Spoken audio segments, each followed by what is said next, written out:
ધારો કે અચાનક તમને છાતીમાં બહુ જ દુખવા લાગ્યું, પરિવાર તમને મોટી હોસ્પિટલમાં લઈ જાય છે, ત્યાં 3 દિવસ તમારી સારવાર ચાલે છે અને અંતે 3 લાખ રૂપિયાનું બિલ આવે છે.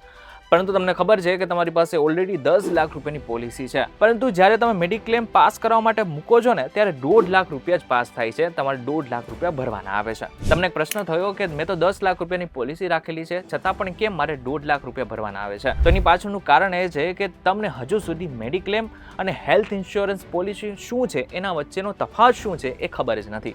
આની સાથે સાથે તમે જ્યારે મેડિક્લેમ માટે અને હેલ્થ ઇન્સ્યોરન્સ પોલિસી લેવા માટે જ્યારે ફોર્મ ભરેલું છે, એમાં સાઇન કરેલી છે ને, ત્યારે તમે કંપનીની અમુક વસ્તુ વાંચી જ નહોતી, જેને જ કારણે હવે તમે ફસાઈ ચૂક્યા છો અને આગળના સમયમાં તમારે પૈસા પણ ભરવા પડશે. પરંતુ આજના ખાસ વિડીયોમાં આપણે 7 એવી વસ્તુ વિશે વાત કરીશું, 7 એવા નિયમો વિશે વાત કરીશું કે જે આગળના સમયમાં તમે કોઈ પણ પોલિસી લો ને ત્યારે વાંચવાની છે અને આ બાદ જ સાઇન કરવાની છે. ત્યારે 7 વસ્તુ કઈ છે એ જો તમારે જાણવી હોય તો ધ્યાનથી સાંભળજો. હું તમને એક વાત કહું.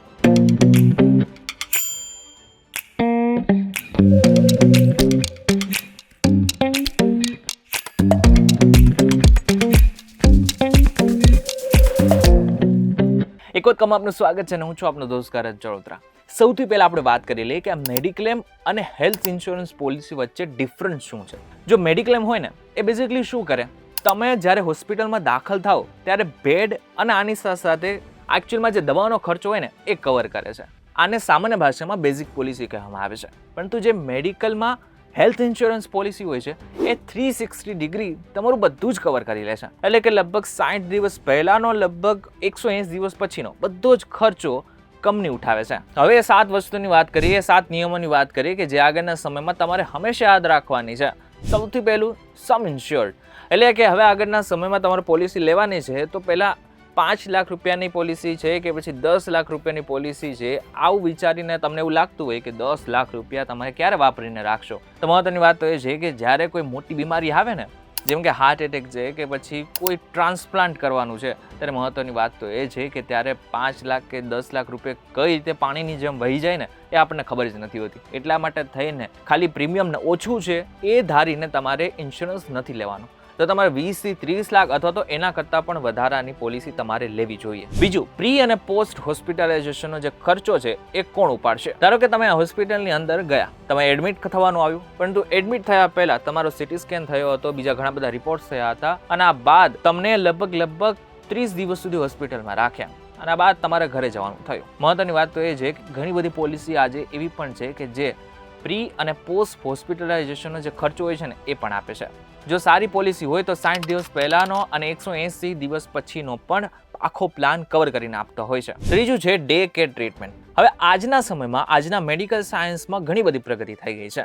એની અંદર મોતિયાનું ઓપરેશન હોય, કોઈ ડાયાલિસિસ હોય કે પછી કીમોથેરાપી હોય, એની અંદર 1 દિવસની અંદર જ બધું જ કવર થઈ જતું હોય છે, બધું જ ટ્રીટમેન્ટ થઈ જતી હોય છે. પરંતુ મહત્વની વાત એ છે કે જે અમુક જૂની હેલ્થ ઇન્સ્યોરન્સની પોલિસી હોય છે ને એની અંદર ફરજિયાત એવું કહેવામાં આવે છે કે તમારે 24 કલાક હોસ્પિટલમાં રહેવું જ પડશે. પરંતુ આજના સમયમાં ઘણી બધી એવી પણ પોલિસી આવી ગઈ છે જેની અંદર ડે કેર ટ્રીટમેન્ટ પણ અવેલેબલ હોય છે. ચોથું છે રૂમ રેન્ટ કેપિંગ. હવે આ પોઈન્ટને બહુ જ ધ્યાનથી સમજજો. માની લો કે તમે કોઈ પોલિસી લીધેલી છે, એની અંદર એવું મેન્શન કરવામાં આવેલું છે કે રૂમનું ભાડું 5000 રૂપિયા સુધીનું હશે ને ત્યાં સુધી કંપની ભોગવશે.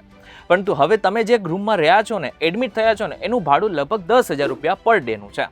હવે શું થશે, આગળના સમયમાં કંપની માત્ર એ રૂમનું ભાડું તમારી પાસે જ નહીં લે, આની સાથે સાથે ડોક્ટરનું વિઝિટ, એનો ચાર્જ જે પણ કંઈ હશે ને એમાંનું બધું જ અડધું તમારે આપવું પડશે. એટલે બને ત્યાં સુધી નો રૂમ રેન્ટ કેપ વાળી પોલિસી પસંદ કરો. પાંચમું છે વેઇટિંગ પીરિયડ અને કો પેમેન્ટ. ઘણા બધા લોકોને એવું લાગે છે કે પોલિસી આજે લીધી ને એટલે કાલથી બધું શરૂ થઈ જાય છે, કાલે મને કંઈક થશે ને એટલે ડાયરેક્ટ મને પોલિસીમાંથી પૈસા મળી જશે. એવું ઘણી બધી વખત નથી પણ હોતું. ડાયાબિટીસ, બીપી કે પથરી જેવી પહેલાથી ચાલતી બીમારીઓ માટે 3 થી 4 વર્ષનો વેઇટિંગ પીરિયડ હોય છે. આ સિવાય ખાસ કરીને સિનિયર સિટીઝન માટે કો પેમેન્ટનો ક્લોઝ હોય છે. એટલે કે ગમે એટલું મોટું બિલ આવ્યું હોય 10 થી 20% તો ઘણી બધી વખત પોલિસી પ્રમાણે 30% સુધી પણ તમારે ભરવા પડી શકે છે. છઠ્ઠું છે નેટવર્ક હોસ્પિટલ અને કેશલેસ ફેસિલિટી. હવે આ તો સામાન્ય માણસને પણ ખબર છે કે પોલિસી લઈએ ને તો એની સાથે સાથે તમારે અમુક વસ્તુ ચેક કરવાની હોય છે. સૌથી પહેલું, સૌથી મહત્વનું, તમે જ્યારે પોલિસી લો છો ને એ કઈ હોસ્પિટલ કવર કરે છે, કઈ જગ્યા ઉપર કેશલેસ સુવિધાઓ ઉપલબ્ધ છે. કારણ કે એક સાથે તમારે પૈસા ભરવાના આવશે તો તમે ક્યાંથી કાઢશો? જો કેશલેસ સુવિધા ઉપલબ્ધ હોય ને તો ડાયરેક્ટ તમારે કોઈ પણ પ્રકારની ચિંતા કરવાની જરૂર છે જ નહીં. તમે ડાયરેક્ટ તમારી સારવાર કરાવી શકો છો. 7મું છે રિસ્ટોરેશન બેનિફિટ અને ક્રિટિકલ ઇલનેસ. ધારો કે એક જ વર્ષમાં પરિવારના એક સભ્ય પાછળ આખી પોલિસીના પૈસા વપરાઈ ગયા, તો બીજા સભ્યનું શું? સારી પોલિસીમાં રિસ્ટોરેશન બેનિફિટ હોય છે, એટલે જો લિમિટ 0 થઈ જાય તો કંપની ઓટોમેટિક ફરીથી આખું બેલેન્સ ફ્રીમાં રિચાર્જ કરી આપે છે.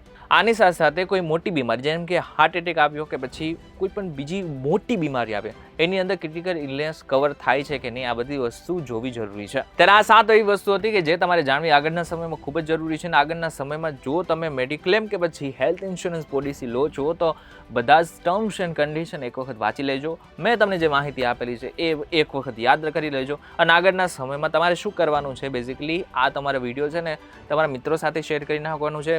વોટ્સઅપના તમારા જે ફેમિલી ગ્રુપ છે એની સાથે શેર કરી નાખજો, જેથી આગળના સમયમાં એમને પણ ખબર પડે કે હેલ્થ ઇન્સ્યોરન્સ મેડિક્લેમ વચ્ચેનો તફાવત શું છે અને કઈ ભૂલ એમને નથી કરવાની.